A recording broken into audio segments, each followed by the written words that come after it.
ایک چائنیز میں ایک مسل ہے، اتنا پیچھے ہٹو، اتنا پیچھے کہ تمہارے پیٹھ دیوار سے لگ جائے. اتنا پیچھے کون ہٹتا ہے؟ تو جب آپ اتنا پیچھے نہ ہٹ پائیں گے تو آپ کو اسٹارٹنگ پوائنٹ بھی نہیں ملے گا. یاد رکھیے اسٹارٹنگ پوائنٹ ہمیشہ پیچھے ہوتا ہے، آگے نہیں ہوتا ہے. اگر مجھے دلی سے جانا ہے لندن، میرا اسٹارٹنگ پوائنٹ کہاں ہے؟ دلی میں ہے، لندن میں نہیں ہے. مجھے جانا ہے دلی سے لندن، تو اسٹارٹنگ پوائنٹ کہاں ہے؟ دلی میں ہے، نظام الدین ویسٹ میں ہے. لندن میں میرا اسٹارٹنگ پوائنٹ نہیں ہے. تو یاد رکھیے زندگی کی ایک حقیقت ہے یہ کہ اسٹارٹنگ پوائنٹ ہمیشہ پیچھے ہوتا ہے، آگے نہیں ہوتا ہے. تو پیچھے جانا ہے بہت بڑی سیکریفائس، بہت ہی بڑی سیکریفائس. آج ہی صبح میں کسی سے کہہ رہا تھا کہ اگر آپ زندگی میں کوئی بڑا کام کرنا چاہتے ہیں تو کاورڈز بننے کے لیے تیار ہو جائیے. کاورڈ بننے کے لیے تیار ہو جائیے.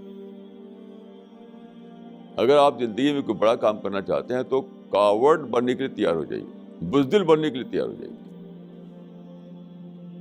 بزدل یا کاورڈ کا ورڈ میں نے پازیٹیو سینس میں یوز کیا.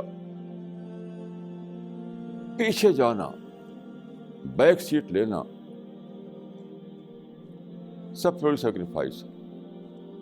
اگرچہ یہ سیکریفائس 1400 سال سے مسلمانوں کو سکھائی جا رہی ہے، لیکن آج تک کوئی جان نہیں پائے اس کو. مثلا نماز میں کیا ہوتا ہے؟ نماز نہیں ہوتا ہے کانگریگیشنل پریئر میں، ہر مسجد میں، کہ چاہے آپ 100 ہوں، 1000 ہوں، لاکھ ہوں، امام ایک رہے گا. ایک امام آگے کھڑا ہو گیا، باقی سب لوگ پیچھے سب باتیں ہیں. اس کا مطلب کیا ہوا؟ نماز کا لیسن کیا ہوا؟ نماز کی ٹیچنگ کیا ہوئی؟ اپنے میں سے ایک کو آگے کر کے سب بیک سیٹ پہ چلے جاؤ. یہ نماز کا لیسن. چاہے تم کتنی زیادہ ہو،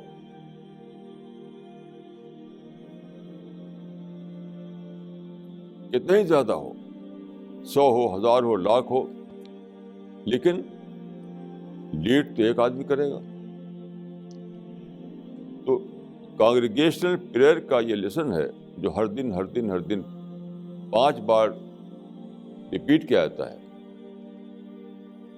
کہ ایک کو آگے کر کے سب کو سب بیک سیٹ پہ چلے جاؤ. بیک سیٹ سے اسٹارٹنگ پوائنٹ ملتا ہے، آگے کی سیٹ سے نہیں ملتا ہے.